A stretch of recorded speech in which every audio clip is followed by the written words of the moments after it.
আসসালামু আলাইকুম। বিশ্ব সংবাদ টুডেতে আপনাদের স্বাগত। শুরুতে গুরুত্বপূর্ণ সংবাদ শিরোনাম। ওয়াশিংটন কারাকাজ উত্তেজনায় নতুন মোড়, ভেনিজুয়েলার আকাশ সীমা পুরোপুরি বন্ধ ঘোষণা ট্রাম্পের। রেশ ঘাঁটিতে মার্কিন সামরিক তৎপরতা, মাদুরো সরকারের নিন্দা।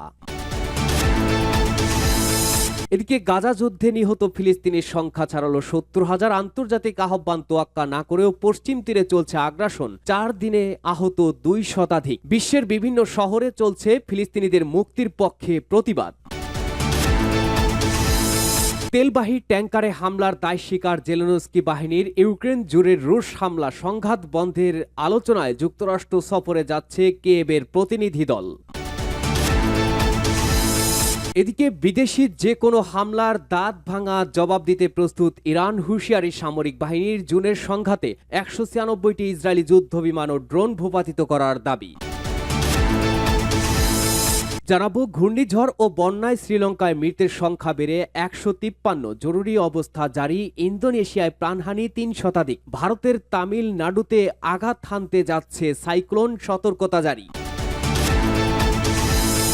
সবশেষ জানাবো সব ধরনের আশ্রয় আবেদন স্থগিতের সিদ্ধান্ত ট্রাম্প প্রশাসনের। চলবে যাচাই বাছাই। হঠাৎ কড়াকড়ির পেছনে বর্ণবাদ ও ইসলাম বিদ্বেষী মত বিশ্লেষকদের। আফগানদের ভিসা দেওয়া বন্ধ ঘোষণা। আশ্রয় প্রার্থীদের অধিকার রক্ষার আহ্বান জাতিসংঘের। শুনছিলেন গুরুত্বপূর্ণ আন্তর্জাতিক সংবাদগুলোর শিরোনাম, এবার বিস্তারিত। ওয়াশিংটন কারাকাস উত্তেজনায় নতুন মোড়, ভেনিজুয়েলার আকাশ সীমা পুরোপুরি বন্ধ ঘোষণা ট্রাম্পের। রোশ ঘাঁটিতে মার্কিন সামরিক তৎপরতা, মাদুরো সরকারের নিন্দা।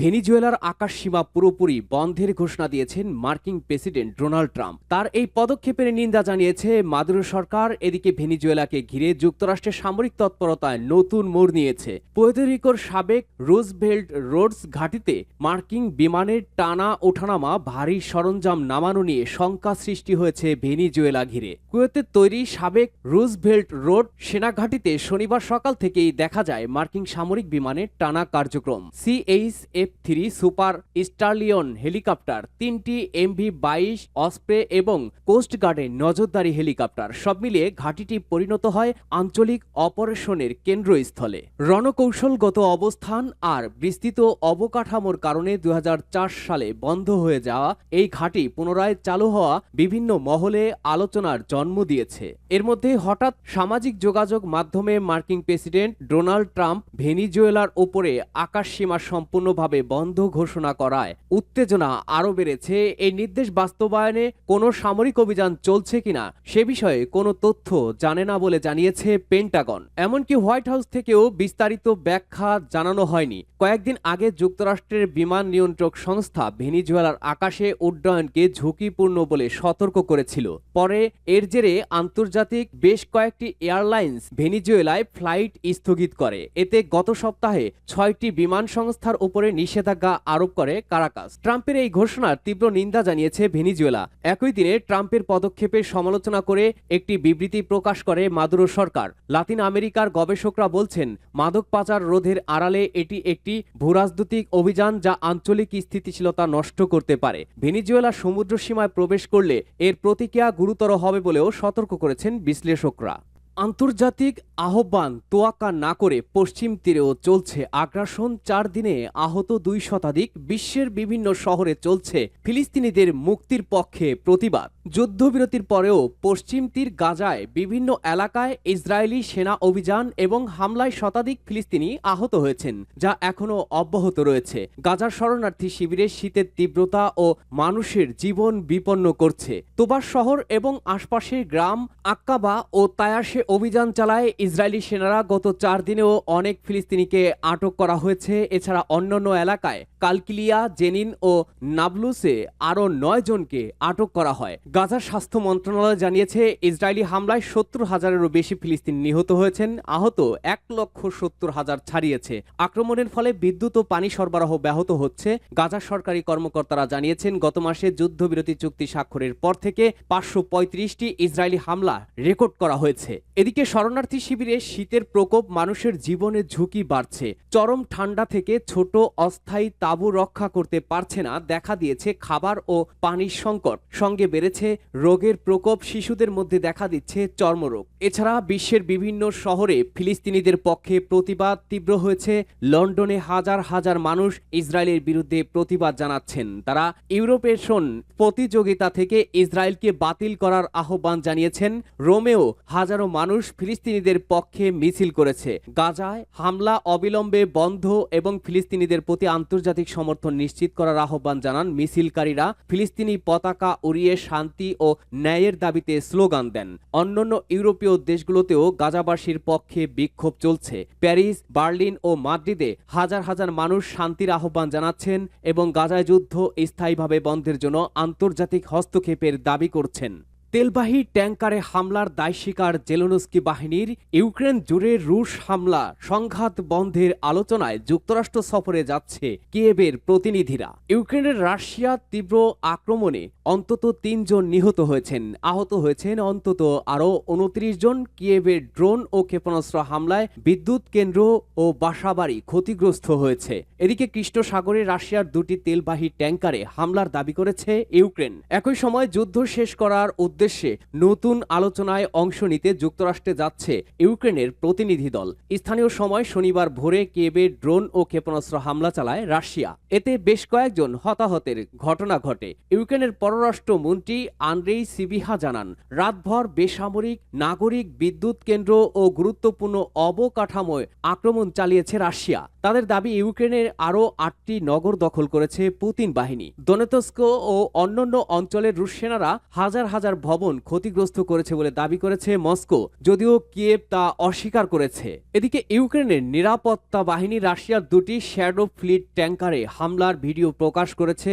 শুক্রবার ও শনিবার হামলা চালিয়ে ট্যাঙ্কার ২টি ধ্বংস করা হয়। এক ইউক্রেনীয় কর্মকর্তার বরাতে সিএনএন জানায়, নৌবাহিনী ও এসপিওর যৌথ এই অপারেশনে সি বেবি মেরিটাইম ড্রোন ব্যবহার করা হয়। এটি রাশিয়ার তেল পরিবহনে বড় ধাক্কা হিসেবে ধরা হচ্ছে।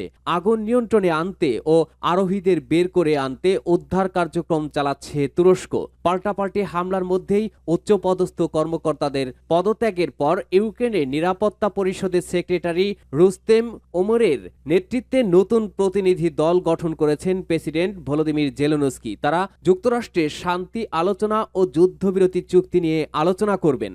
যে কোনো আগ্রাসনের দাঁত ভাঙা জবাব দিতে প্রস্তুত ইরান, হুঁশিয়ারি সামরিক বাহিনীর। জুনের সংঘাতে ১৯৬টি ইসরায়েলি যুদ্ধ বিমান ও ড্রোন ভূপাতিত করার দাবি। যুক্তরাষ্ট্র ও পশ্চিমাদের সঙ্গে উত্তেজনার মধ্যে শত্রুর যে কোনো হুমকির দাঁত ভাঙা জবাব দিতে প্রস্তুত বলে হুঁশিয়ারি দিয়েছে ইরান। দেশটির ন্যাশনাল নেভি ডে উপলক্ষে এক অনুষ্ঠানে এমন মন্তব্য করেন জ্যেষ্ঠ সামরিক কর্মকর্তা মেজর জেনারেল আমির হাতামি। এদিকে আরেক জ্যেষ্ঠ সামরিক কর্মকর্তার দাবি, ১২ দিনের সংঘাতে অন্তত ৩৩টি দেশ ইসরায়েলকে সহায়তা করেছে।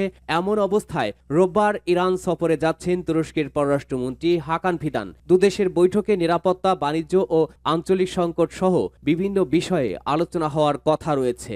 স্থানীয় সময় শনিবার ইরানের ন্যাশনাল নেভি ডে উপলক্ষে নৌবাহিনীর দক্ষিণ নৌবহরে যুক্ত করা হয় শাহান ডেস্ট্রয়ার বা যুদ্ধজাহাজ। নৌযানে নৌবাহিনীর সদস্যদের প্রশংসা করে মেজর জেনারেল আমির হাতামি বলেন, প্রতিপক্ষের যে কোনো হুমকিতে দাঁত ভাঙা জবাব দিতে প্রস্তুত ইরান। ঘূর্ণিঝড় ও বন্যায় শ্রীলঙ্কায় মৃতের সংখ্যা বেড়ে ১৫৩, জরুরি অবস্থা জারি। ইন্দোনেশিয়ায় প্রাণহানি ৩ শতাধিক। ভারতের তামিলনাড়ুতে আঘাত হানতে যাচ্ছে সাইক্লোন। ঘূর্ণিঝড় দ্বিতীয়ার আঘাতে বন্যা ও ভূমিধসে শ্রীলঙ্কায় মৃতের সংখ্যা বেড়ে ১৫৩তে দাঁড়িয়েছে। এখনও নিখোঁজ আছেন প্রায় ২০০। পরিস্থিতি মোকাবেলায় দেশটিতে জরুরি অবস্থা জারি করা হয়েছে। শ্রীলঙ্কার তাণ্ডব চালানোর পর এবার ভারতের তামিলনাড়ুতেও আঘাত হানতে যাচ্ছে ঘূর্ণিঝড় দিত। এর প্রভাবে উপকূলীয় জেলাগুলোতে টানা বর্ষণ ও বন্যা পরিস্থিতি তৈরি হয়েছে। অঞ্চল জুড়ে সতর্কতা জারি করেছে প্রশাসন। অন্যদিকে ইন্দোনেশিয়ায় বন্যায় ক্ষতিগ্রস্ত মানুষদের উদ্ধারে চলছে সহায়তা কার্যক্রম। পৌঁছে দেওয়া হচ্ছে ত্রাণ ও জরুরি পরিষেবা।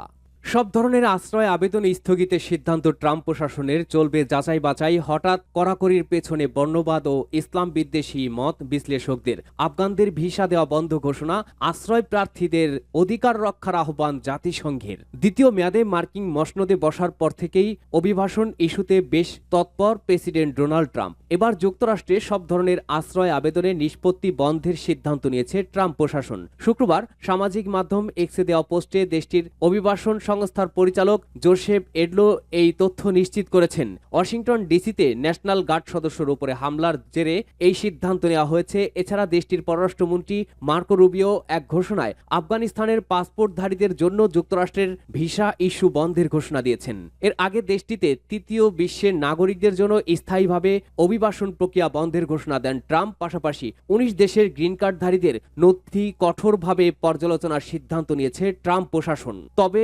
বৈষম্য আর ইসলামোফোবিয়ার চর্চাকে কারণ হিসেবে দেখছেন বিশ্লেষকরা। তারা বলছেন, নিষেধাজ্ঞায় পড়তে যাওয়া তৃতীয় বিশ্বের এসব দেশের বেশিরভাগই মুসলিম দেশ। ট্রাম্প প্রশাসন আসলে বহুদিন ধরেই এই নীতি চালু করতে চাচ্ছিলেন। বন্দুকধারীর গুলিতে ন্যাশনাল সিকিউরিটি ফোর্সের একজন নিহতের ঘটনায় শুধু বিষয়টাকে ট্রাম্পের জন্য আরও সহজ করে তুলেছে। মূলত এর আসল কারণ বর্ণবাদ, বৈষম্য এবং ইসলামোফোবিয়ার চর্চা। তবে আশ্রয় প্রার্থীদের অধিকার রক্ষার আহ্বান জানিয়েছে জাতিসংঘ। তবে আশঙ্কা দেখা দিয়েছে ট্রাম্পের এই ঘোষণা আদৌ বাস্তবায়ন হবে কিনা তা নিয়ে রয়েছে সংশয়। এত বিশাল জনগোষ্ঠীকে যুক্তরাষ্ট্র থেকে ফেরত পাঠানো সহজ কাজ নয়। এছাড়া এমন কঠোর অভিবাসন নীতি নিয়ে মানবাধিকার ইস্যুতে ব্যাপক সমালোচনার মুখে পড়তে চলেছে যুক্তরাষ্ট্র।